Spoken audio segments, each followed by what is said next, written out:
Good morning, my dear students. So we are back one more time and we are back with one more video lecture of this online teaching program. I hope all of you are learning from home.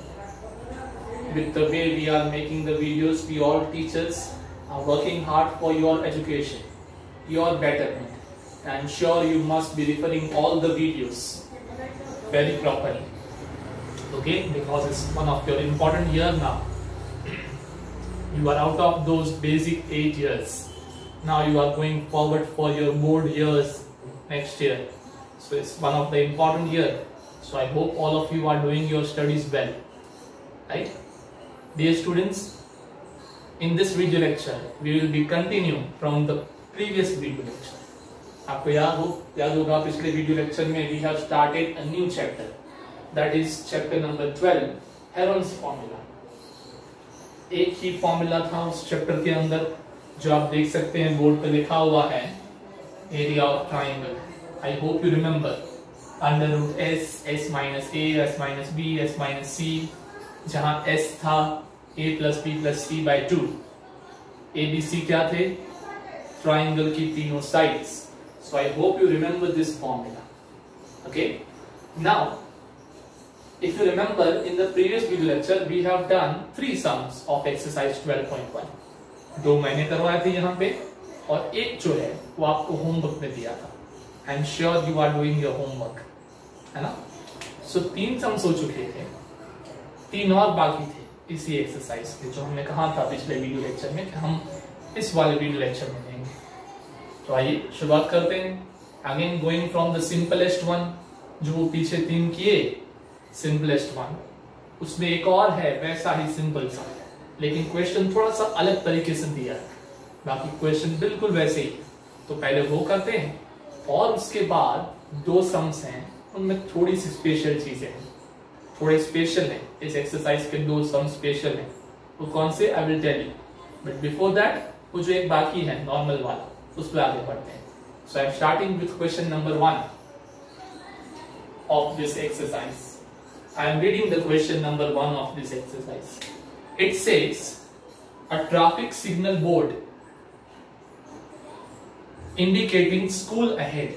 School के पास एक traffic signal board लगा है triangle shape का, उस पर लिखा है school ahead. देखे होंगे आपने ऐसे रास्ते में लिखा होता है बम्प अहेड, कहीं स्पीड ब्रेकर आए तो लिखा होता है बम्प अहेड, स्कूल आए तो लिखा होता है स्कूल अहेड, ताकि जो व्हीकल ड्राइव करने वाले हों उनको पता चले कि यहाँ गाड़ी थोड़ी स्लो करनी है. तो इसी के लिए इंडिकेशन बोर्ड लगे होते हैं, they are called indication boards. So ऐसा एक बोर्ड लगा है ट्रायंगल शेप का, उसमें लिखा है school ahead is an equilateral triangle with side A. वो जो ट्रायंगल शेप का बोर्ड लगा है कैसा है? वो इक्विलेटरल ट्रायंगल. सो मैं यहाँ डेटा लिखूं. पिछली बार आपको याद हो, पिछले सम कर रहे थे, उस पे आइसोसेलेस ट्रायंगल आया था. अब पहली बार आया है इक्विलेटरल ट्रायंगल. से इक्विलेटरल ट्रायंगल है, side equilateral triangle. Equilateral triangle की कौन सी साइड? वे उसकी तीनों साइड सेम होती है. तो वो कितनी दी है यहाँ पे? ए अननोन है, पता नहीं 10 20 30 कितनी पता नहीं, अननोन है ए. तो अगर एक साइड ए है तो दूसरी भी ए होगी, तीसरी भी ए होगी, तीनों ए होंगी क्योंकि इक्विलेटरल ट्रायंगल है. अच्छा, और भी कुछ लिखा है. Find the area of the signal board by using Heron's formula. Area ढूंढना है. और कुछ और कहते हैं आगे. If its perimeter is 180, then what will be the area? पहले एक तो यहां पूछा है कि एरिया क्या होगा. ये तो मतलब 2 पार्ट हैं इस क्वेश्चन के अंदर. ये पहला पार्ट हो गया, इतनी ही इंफॉर्मेशन दी है तो एरिया ढूंढो. दूसरी इंफॉर्मेशन ये है कि अगर पता हो कि पेरीमीटर इज 180 सेंटीमीटर, पेरीमीटर मतलब तीनों साइड का प्लस. अब आप सोचिए ट्रायंगल है इक्विलेटरल, तीनों साइड सेम होती हैं और तीनों का प्लस दिया है 180, तो तीनों 60 60 60 होंगी, है ना? तो तीनों साइड तो पता है, तो आसानी से ये फॉर्मूला लग जाएगा. लेकिन वो दूसरे पार्ट में करना है, पहले पार्ट में नहीं. तो पहले पार्ट में जो करना है वो शुरुआत करते हैं। फिर दूसरा पार्ट तो आपने देखा, इजीली बन जाएगा कि तीनों साइड्स पता है तो आसानी से ऐसे ढूंढ लेंगे। तो पहले शुरुआत करते हैं पहले पार्ट की। So I am starting solution. Equilateral triangle, तीनों साइड्स ए और ए। तो हर बार जो हम पता है पहले लिखते हैं कि ए है 10 सेंटीमीटर, बी है 20, सी है 30। तो ऐसे अगर मैं यहां लिखने जाऊं तो ए ही है खुद, दूसरी साइड का मेजरमेंट भी ए है, so B is also A centimetre, C is also A centimetre, तीनों ए है क्योंकि इक्विलैटरल ट्रायंगल है। फिर ढूंढते हैं हम एस। तो एस का फॉर्मूला पुट करते हैं a plus B plus C by 2। इसमें वैल्यू पुट करते हैं तो क्या बनेगा, s is equals to a plus a by 2, a plus a by 2। So answer of s is 3a by 2, a plus a 3 times, so it is 3a by 2। तो a मिल गया, b मिल गया, c मिल गया, s मिल गया। अब ये formula लगा सकते हैं। देख रहे हैं आप, फर्क कोई नहीं है, फर्क इतना है सिर्फ कि हर बार नंबर दिए होते हैं, इस बार अननोन ही है सारे। ओके, लेट्स मूव फॉरवर्ड, आगे बढ़ते हैं। ये जो मैं कर रहा हूं आंसर में ये शुरुआत की है, ये मैंने पहला पार्ट शुरू किया, दूसरा पार्ट तो बाद में आएगा। So I am starting the first area, है ना। अब सब कुछ मिल चुका है यहाँ पे, तो एरिया ढूंढते हैं। एरिया ढूंढने के लिए पहले फॉर्मूला लिखना पड़ता है। पिछले लेक्चर में मैंने कहा था I will not write the formula every time, ये रहा लिखा हुआ, I will directly put the value, but you need to write down the formula, don't forget. सबसे पहले क्या आता है s, what is s, 3a by 2, so 3a by 2, फिर bracket s minus a, so 3a by 2 minus a, again s minus b, so 3a by 2 minus a because b तो a है, फिर s minus c, so 3a by 2 minus a क्योंकि c भी वापस से a है। तो ये हो गई वैल्यू पुट। अब थोड़ा इसको सिंप्लीफाई करते हैं, हर बार नंबर होते हैं, इस बार अननोन है, सो बी केयरफुल। आगे बढ़ते हैं, इनको सिंप्लीफाई करते हैं। तो सबसे पहले आएगा कैपिटल A इक्वल्स टू, ये तो ऐसे जाएगा 3a by 2, फिर ब्रैकेट में लेना पड़ेगा एलसीएम, या चाहे बोलो क्रॉस मल्टीप्लाई। सो ये a के साथ 2 मल्टीप्लाई होगा, सो 3a minus 2a, 3a minus 2a, तो सिर्फ 1a बचेगा, a और अपॉन में एलसीएम कितना है 2। सो पहले ब्रैकेट का सब्ट्रैक्शन करने के बाद आंसर आएगा a by 2। अच्छा, सारे ब्रैकेट वही तो हैं, तो दूसरे ब्रैकेट का भी आंसर a by 2, तीसरे ब्रैकेट का भी आंसर a by 2, तीनों ब्रैकेट्स के आंसर a by 2, राइट। तो ये हो गया इतना पूरा। अब और आगे बढ़ते हैं। अब इस स्टेप के बाद हर बार क्या कहता हूं मैं, नंबर को तोड़ो। तो इनको तो कहां तोड़ोगे आप, टूटे हुए तो हैं सारे, तो जो जोड़ी हो उनको बाहर निकालो। है कोई जोड़ी मुझे तो दिखाई दे रही है, जोड़ी है यस। जैसे कि ऊपर ये a 2 बार है तो बाहर आएगा तो एक बार बन जाएगा, फिर से एक बार ये जोड़ी है a की तो एक और a बाहर आएगा। ऊपर न्यूमरेटर की बात चल रही, इस 3 की तो जोड़ी है नहीं तो पड़ा रहेगा अंदर। नीचे डिनोमिनेटर में 2 की एक जोड़ी है तो नीचे 2 बाहर आएगा, डिनोमिनेटर में 2 की एक और जोड़ी है वो भी आएगा। बाकी बचा वो अंदर लिख दीजिए। क्या बचा अंदर, सिर्फ बचा 3, बाकी सब कुछ बाहर आ गया। So final answer a equals to a multiply by a। अगर a प्लस a होता है तो 2a होता है, a multiply by a, it is a square. Okay, a square, नीचे 2 2 आर 4 और √3 तो पड़ा रहेगा बस। तो ये फाइनल आंसर, क्योंकि क्वेश्चन भी अननोन में था तो आंसर भी अननोन में रहेगा, आंसर भी सब कुछ नंबर में नहीं आएगा, right. So I hope you understand this one. ये है पहला पार्ट इस वाले क्वेश्चन का। अब जाते हैं दूसरे पार्ट की ओर, जो क्या था कि अगर पेरीमीटर 180 हो तो एरिया ढूंढें। बहुत सिंपल, पेरीमीटर 180 हो, ये ट्राइंगल इक्विलेटरल है, तीनों को मिला के 180 होता है, so all three sides will be 60, 60 and 60, so you can easily use this formula, है ना। बट मैं यहाँ उससे भी एक शॉर्टकट बताता हूँ जो सिर्फ इसी फॉर्मूला में, इसी सम में हो सकता है और कहीं नहीं। वो इसीलिए कि ये जो हमने पूरा सम किया अभी अननोन का, वो भी तो इक्विलेटरल का ही किया ना, कि नहीं, उसी का किया। तीन साइड्स कितनी ली थी, ए और ए, और ढूंढा क्या फाइनली, ये किस चीज का आंसर है, एरिया। अब जो हमें करना है वो भी ऐसा ही तो कुछ करना है।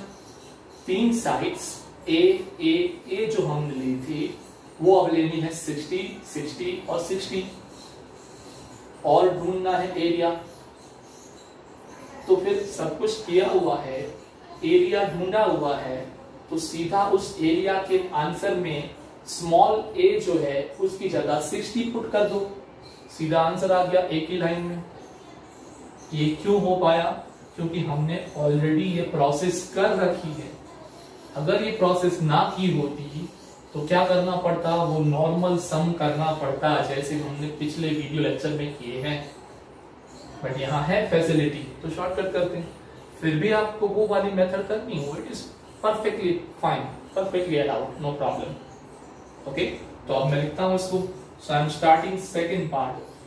सेकेंड पार्ट सेज कि perimeter is 180, total is 180 and all three sides are same, a, all three sides are same, तो कितना होगा तीनों साइड्स, 180 को 3 से डिवाइड कर दो, तो कितना आता है, तीनों साइड्स कितनी हुई, 60, 60, 60। अब अगर कोई पूछे find the area, so area equals to, अब वो करने की जरूरत नहीं है, एस ए क्या है, बी क्या है, सी क्या है, एस क्या है, फिर ऐसे सब किया हुआ है, सीधा इसके अंदर वैल्यू डाल दो।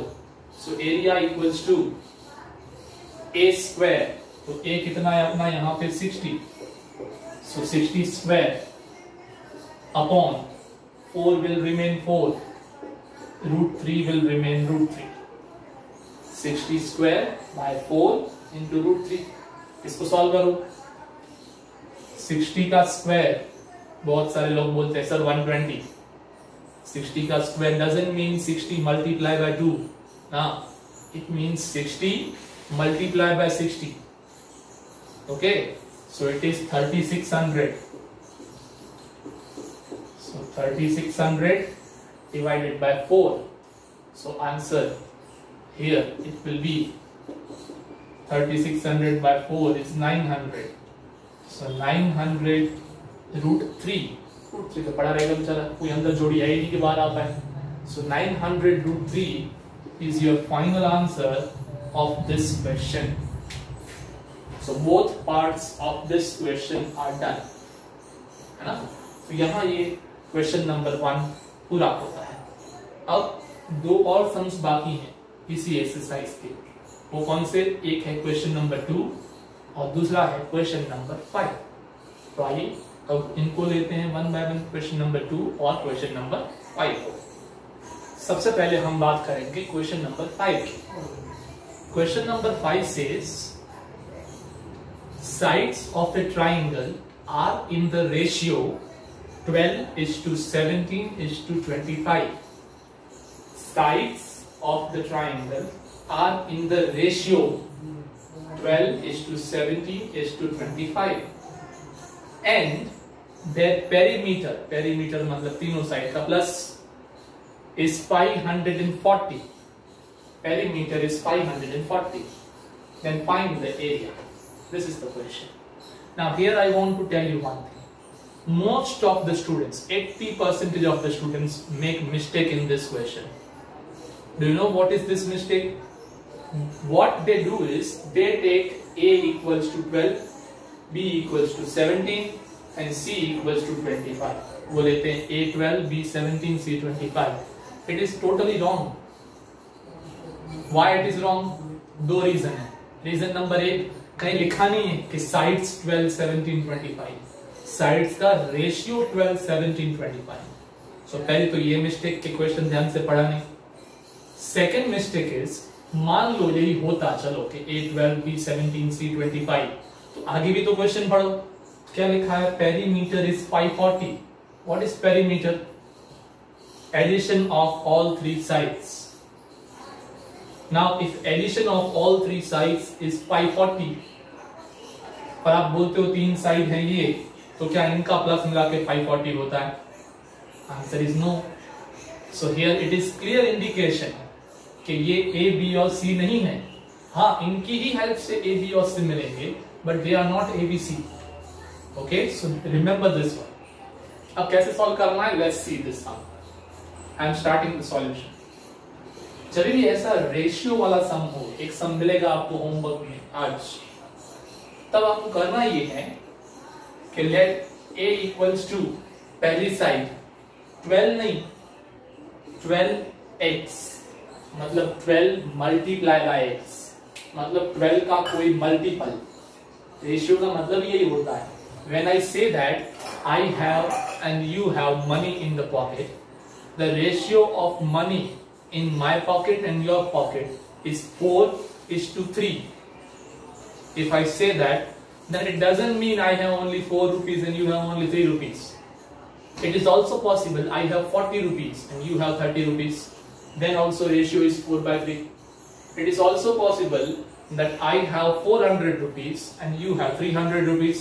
So then also ratio is 4/3. Okay? So when the ratio is given, that doesn't mean कि वही दो नंबर आंसर है।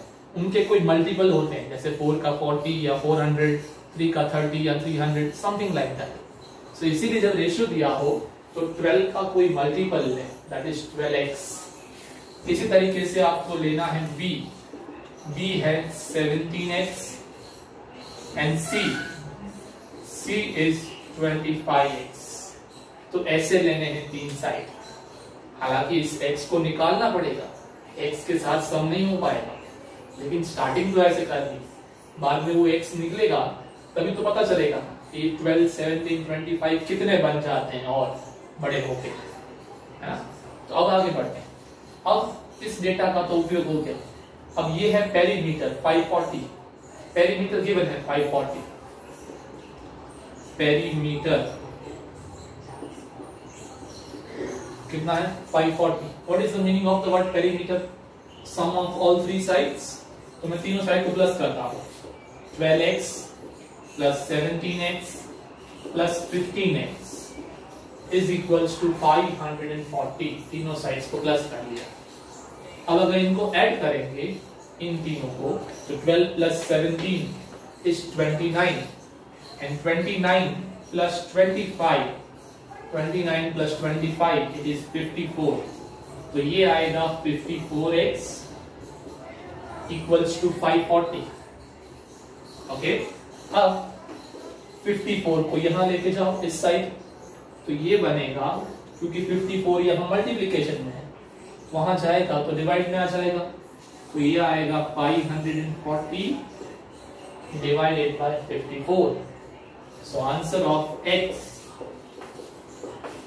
Is 10 centimetre. ये तो है x, हमको x नहीं चाहिए था, हमारी मंजिल तो दूर है। What we want is area, हमको तो एरिया चाहिए था, बट ये x मिला, उससे फायदा हुआ कि वो जो तीनों A, B और C जो थे वो x वाले थे। तो क्योंकि x मिल गया तो अब वो तीनों मिल जाएंगे। तो अब मैं आगे बढ़ूं तो अब A कितना होगा? A था 12 मल्टीप्लाई बाय x। x कितना आया? 10। सो A है 12 मल्टीप्लाई बाय 10, मतलब A कितना है? 120। देखो, अगर होती ना मिस्टेक, अगर आप A सिर्फ 12 ले लेते तो ये तो 12 नहीं है, ये तो 120 है, उससे 10 गुना। B था 17x, x से वापस से 10, so B is 17 multiplied by 10, 170, and C is 25 multiplied by 10, so 250. So 120, 170 and 250, these are the three sides. ना कि 12, 17, 25। अब ये सम बिल्कुल नॉर्मल बन गया।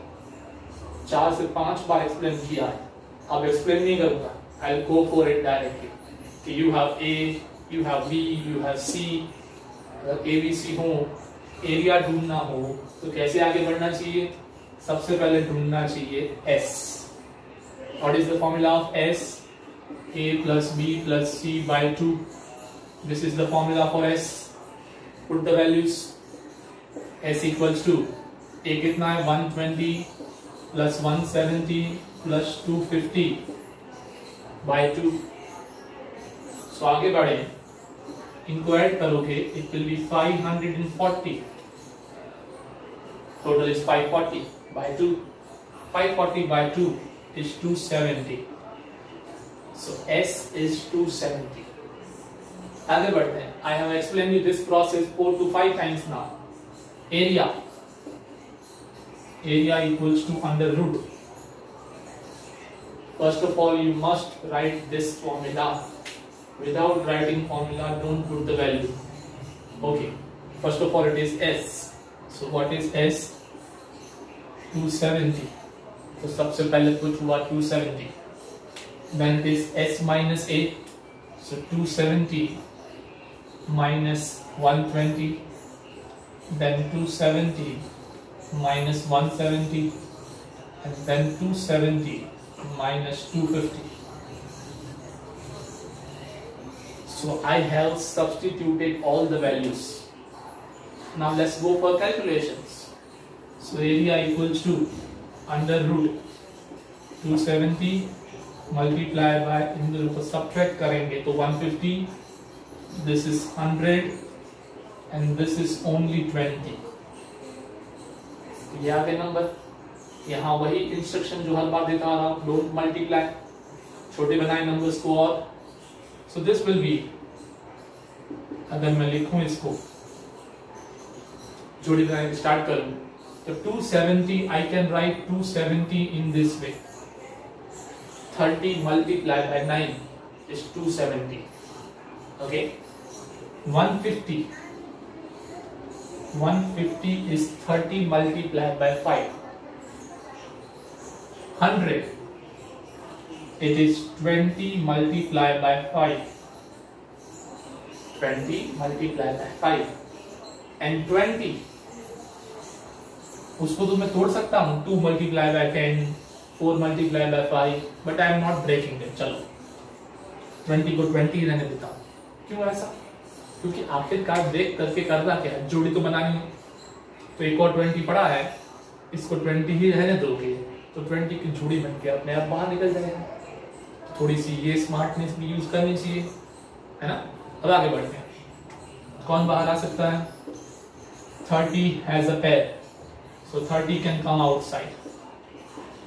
20 has a pair, so 20 can come outside. 5 has a pair, so 5 can come outside. बाकी कौन रह गया अंदर? 9. लेकिन अंदर जो रह गया उसके लिए और कुछ हो सकता है. क्या हो सकता है वो? इनको रहने दो. 30, 25. तो ये अंदर 9 रह गया, इसको हम लिख सकते हैं 3 multiplied by 3. तो 3 की वापस से जोड़ी होगी तो 3 बाहर आ जाएगा.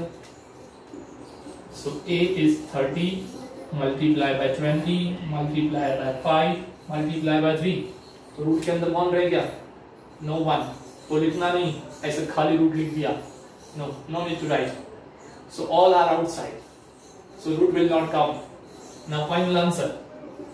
A equals to 25s are 100. 100 3s are 300. 300 3s are 900 into 10. So 9,000 will be your final answer. 9,000 centimeters square. It is your final answer. Okay, so this was a bit special. कि यहाँ से जो special था, ऐसा ही एक और you will get in your homework so that you understand properly, right?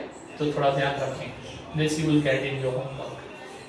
Okay, अब let's move on with one more last sum of this exercise that is also a bit special, not more but a bit special.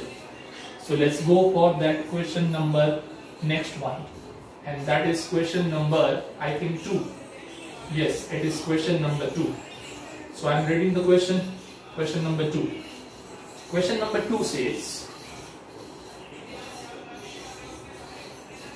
the triangular side walls of a flyover, जहाँ गाड़ियाँ चलती, flyover bridge, triangular sides walls of flyover has been used for advertisement.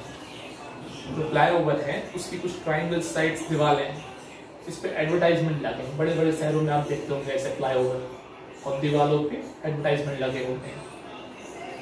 The sides of the wall are 122 metre, 22 metre and 120 metre. 3 sides दी हैं triangle clearly, so we are happy.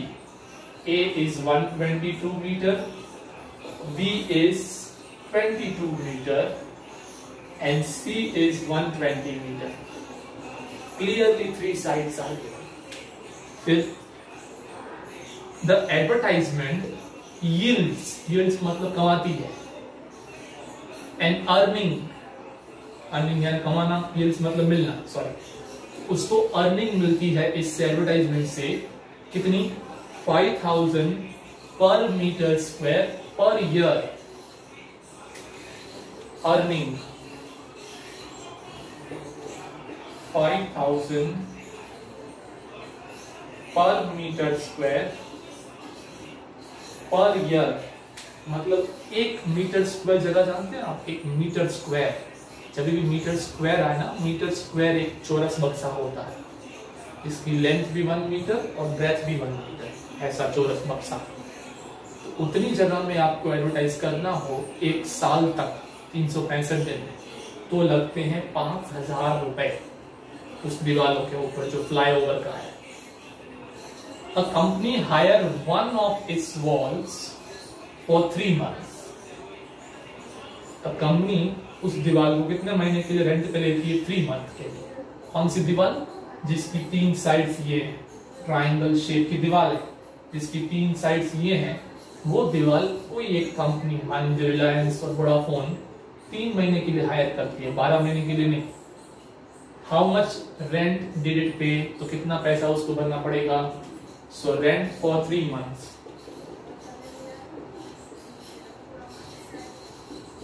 This is the final question. Okay, अब ये सब कुछ मैं समझाऊं उससे पहले एक काम कर देता हूं, इसमें कुछ बताने की जरूरत नहीं। 3 साइड दी हूं तो एरिया तो ढूंढना हमको आता है, तो आइए पहले उससे शुरुआत कर लेते हैं, फिर इसकी आगे लास्ट में बात करेंगे। Okay, so let's quickly go for area. Again I am telling you, I have explained this so many times, so now I am not explaining you. A is given, B is given, C is given, so I am directly finding out S without speaking much.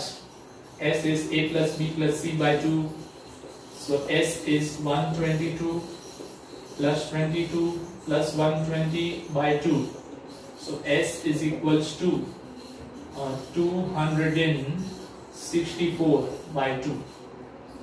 122 plus 22 is 144. 144 plus 120 is 264 by 2. So answer of S, it is 132. Answer of S is 132. अब इसके बाद area की बारी। Area formula put करना है, वापस से याद करवा रहा हूं, मैं सीधी वैल्यू डालता हूं। सबसे पहले आता है S 132, so 132 ब्रैकेट में 132 minus 122, and 132 minus only 22, and 132 minus 120, values put करके तो फटाफट सॉल्व कर देता हूं। I think you know this process now. So A equals to 132 multiply by, if I subtract this तो पहले ब्रैकेट में सिर्फ 10 बचेगा, इसको सब्ट्रैक्ट करेंगे तो 110 बचेगा, और इसको सब्ट्रैक्ट करेंगे तो बचेगा ओनली 12। Yes, only 12। अब इसको छोटा बनाने की कोशिश करते हैं। 132 को लिखा जा सकता है 12 multiply by 11। 12 multiplied by 11 is 132. 10 को 10 रहने देता हूं। इस 110 I am writing 11 multiply by 10 and 12 I am keeping it as it is. अब जोड़ी बना के बाहर निकलता हूं, किनकी जोड़ी बनी किनकी जोड़ी नहीं बनी, लेट्स सी। तो सबसे पहले 12 दो बार है तो वो बाहर आ जाएगा, 11 दो बार है बाहर आ जाएगा, 10 दो बार है बाहर आ जाएगा, nothing remains in the square root, so okay, so final answer it is 12 11s are 132, so 1320 metre square, 1320 metre square. ये क्या है पता है? ये वो जो एडवर्टाइजमेंट की दीवार है ना, उस पूरी दीवार का एरिया है। वो इतनी बड़ी दीवार है 1320 metre square. 1 metre square I told you ना, स्क्वायर बॉक्स 1 by 1 का, ऐसे 1320 मीटर स्क्वायर। तो ये एक दीवार का पूरा एरिया है। अब इसकी बात करते हैं। अगर आप ये दीवार का 1 मीटर स्क्वायर जितना पार्ट लो पूरे साल के लिए तो 5000 रुपए लगते हैं। लेकिन कंपनी जो ले रही है 3 महीना ले रही है, भले पूरा साल नहीं ले रही है, लेकिन अभी साल को भूल जाइए। अगर 1 मीटर स्क्वायर जगह कोई कंपनी लेती है जगह तो कितना लगता है प्राइस? 5000 रुपए। तो कंपनी तो उतनी जगह नहीं, कंपनी तो पूरी दीवार ले रही है। पूरी दीवार मतलब 1320। तो हम ऐसे करेंगे कि 1 मीटर स्क्वायर अगर कोई लेता रेंट पे तो प्राइस होता 5000 रुपए। तो पूरे की पूरी दीवार लेगा तो कितना प्राइस होगा? फिर वो 3 महीने का बाद में करते हैं। ओके, पहले तो ऐसा करते हैं। तो मैं लिखता हूं यहाँ पे कि now 1 metre square equals to 5000 rupees. 1 meter square equals to 5000 rupees. Therefore 1320 meter square equals to question mark, पूरी दीवार का कितना? तो मैं लिखता हूं यहाँ पे 1320 multiply by 5000, this multiply by this, so final answer आएगा कुछ ऐसा 132 मल्टीप्लाई बाय 5, तो ये होता है 500 और 660 और 1 2 3 4 0 और, so this answer is 66 lakh rupees. 66 lakhs rupees. What is this? This is the rent of one wall, advertising wall. If you want to keep it for 1 year, अगर पूरा साल आपको उसके ऊपर आपकी एडवर्टाइजमेंट करनी है खुद की कंपनी की, पूरा साल पूरी दीवार लेनी है, तो यू हैव टू पे 66 लाख रुपीज। ओके, बट हम यानी कि company is not taking it for full year, it is taking for only 3 month. तो ऐसा ही हम दूसरी बार करेंगे कि 12 महीना यानी कि 1 साल 12 महीना रखना हो तो इतने पैसे, तो 3 महीने रखना हो तो कितने पैसे। So I am writing that 12 month equals to 66 lakh rupees. Therefore 3 months equals to question mark. So what will I do? This 3 multiply by 66 lakhs divided by 12, divided by 12. So ये कट हो सकता है, 3 4s are 12, 66 lakhs को भी आप cut कर सकते हैं 4 के साथ। So if I divide it, 4 1s are 4, 2 is the remainder, 6 26, so 4 6s are 24, 2 is the remainder, 0 will come down, so 5, then 4 zeros. So answer is 16 lakhs 50,000 rupees, and this is the final answer of this question. Means अगर इस company को 3 महीने के लिए पूरी दीवार लेनी है तो कितना पेमेंट करना पड़ेगा? 16 lakhs 50,000 rupees. It's big amount for we people, but it is not big amount for the bigger companies like Vodafone and Reliance and Tata, right? Okay, so with this we end this sum plus this exercise also. First exercise of Heron's formula is done. So we have to wind up this session because the time is done almost. Before winding up, let me give you the homework. Now full exercise is done. पूरी exercise तो हो चुकी है. So I am giving you two sums in homework and they are example number 2 and 3. Exactly similar जो आज हमने 3 sums किए हैं उसी के जैसे ये 2 sums हैं. So example number 2 and example number 3 are the homework for today's session. Okay, so thank you so much everyone for this listening or learning from this video lecture. I hope you will keep on working hard at your home. Fine, so thank you so much. Have a very good day. Take care of yourself and your family. Do not move out. Stay home. Stay safe. Thank you so much.